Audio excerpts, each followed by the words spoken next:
If you have wanted to be accepted, but you don't really fit in, or you don't like fitting in, or you don't like conforming, then you may like to try something that I call the foreigner strategy.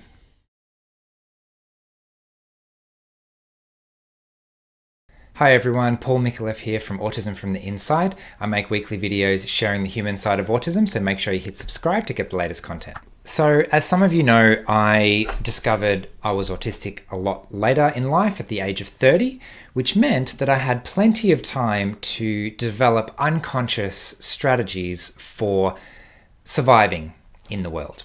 And one of those strategies that I will share with you today, I call the foreigner strategy. And it's really interesting to see how I am not the only one who has come up with this strategy. The more I meet people in the autistic community, I meet others, and especially from internationally, who have naturally landed upon this strategy themselves as a way of being, as a way of connecting, as a way of being accepted into a society. So the challenge is that when you're among people who are similar to you, society kind of expects you to fit in. So probably the worst example of this is at school. You're around peers, especially in primary school, of the same gender, of the same age, of the same location and language and culture and all of that, and you're kind of expected to fit in. And what happens when you don't fit in is often that it's a little bit hard to be accepted into that group, especially around children. So I found I was growing up and I was on the outside of groups a lot. And the way that I solved this as an adult, ironically, was there was a period where I basically went overseas by myself, solo traveling for about 18 months. And this period in my life kind of solidified a strategy that I didn't realize I'd been using. So I've referred to it as the foreigner strategy. And basically, it consists of being the odd one out on purpose. So when I was traveling around Switzerland, for example, I was Australian. I wasn't expected to know the language. I wasn't expected to have a place to stay. I wasn't expected to dress nicely because I had a backpack, and obviously I'm just going to be able to have a limited wardrobe and things like that. And the expectations that people put onto foreigners, especially with regard to language, especially with regard to social cues and culture and the knowledge that a person is expected to have of how society works, is completely different. Yet, at the same time, very often, in friendly places at least, there is a lot of hospitality shown to people who are not from here. So I actually remember a story very, very vividly. I was couch surfing in France, and I was staying at this man's house, and he was telling me stories of what he was doing in his 20s. He was probably in his 60s at this stage, and he spent a couple of years riding his push bike around the entire world, like tens of thousands of kilometers. Like, he went north-south through Africa, he went east-west through Asia and Europe, and he was telling me a really interesting thing. He said, when I was traveling through the middle of Africa, through these tiny little places, it was really hard to keep going and make progress because every little village that I stopped at, they wanted me to stay. They were really friendly. They offered me hospitality. They offered me a place to sleep, and they said, "Why not stay an extra day? You don't have to rush off so quickly." And it was so warm and welcoming and accepting of this complete foreigner who didn't speak a single word of the local language and was only going through for a day on his bike. So that's very interesting, because when I'm trying to fit in, I often don't do a very good job. But if I have a really good reason for not fitting in, then suddenly I'm special, suddenly I'm interesting. I got a lot of attention in Europe because I was the Australian who, that's a very, very long way away. I mean, from an Australian perspective, it's a long way to go to Europe. But when things are so close in Europe, I found that even the concept that someone had come as far as I had was just an amazing concept, that people just wanted to hear from me. They wanted to get to know me. And it was the opposite of the experience that I'd had at home, especially at school, where people weren't really interested in me, didn't really want to get to know me, and my social differences weren't cool and interesting. They were annoying and interesting in that way. So I call it the foreigner strategy for that reason. And I've spoken to a lot of people in the autistic community who have completely moved continents to go and live in Japan, for example, or China, or somewhere else like that, where the cultures are so very different that you're treated in a very different way. So I had a similar experience in Malaysia when I did a study semester over there, and the way that people are treated is very much based on race, and it was very interesting to see how I could get by, ironically, so much easier in that situation. So how can I take what I've learned from that and bring it back?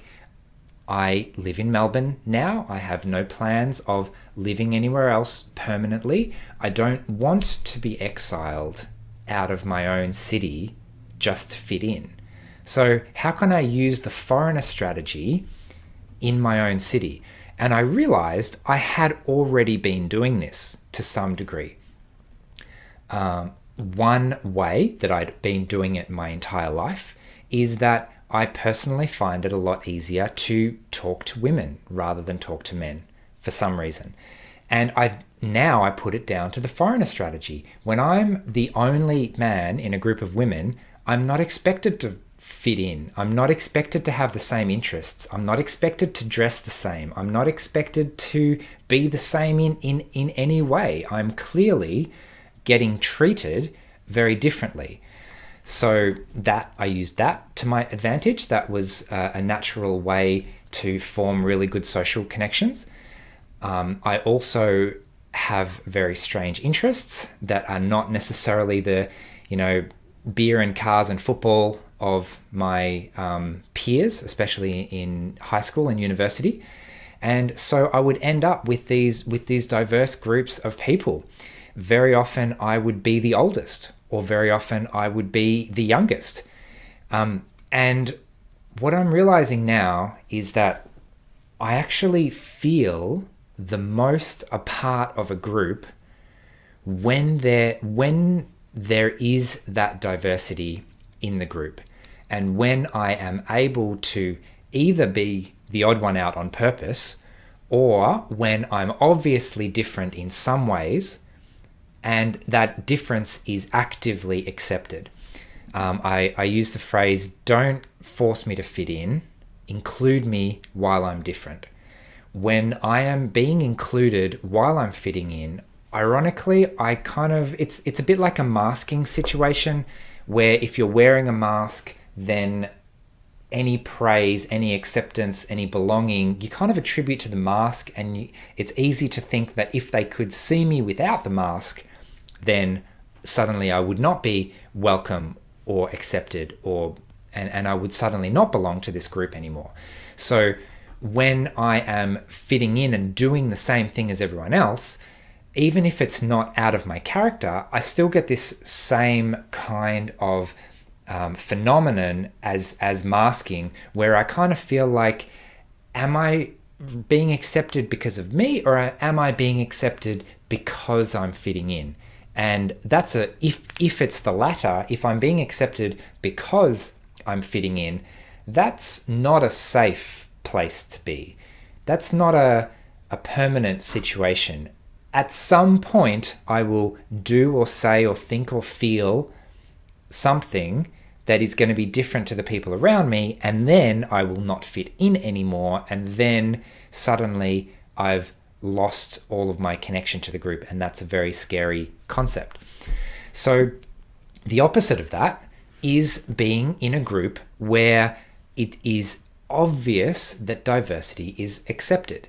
So this might be a group of travelers, for example, where we all come from different countries.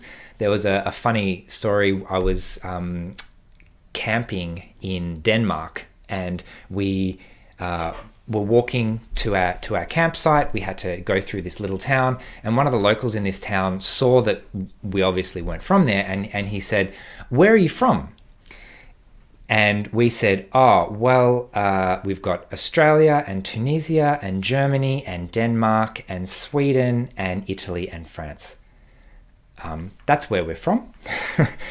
And he said, "Oh, okay." He was kind of expecting we were a group, but we were such a diverse group because we were meeting for that reason of meeting other people from different places. Interestingly, though, there's a bit of a limit to this. How far can the foreigner strategy get me? I can't always be the odd one out. I can't always have some reason why I am the special one in the group, and using that as a gimmick to be accepted. Like my dreadlocks were used as a gimmick to be accepted for so many years. Otherwise, I will feel exiled, essentially, from my biological tribe, from my own culture, from my family, from my peers, from my colleagues, because what happens when I am actually substantially similar to the people around me?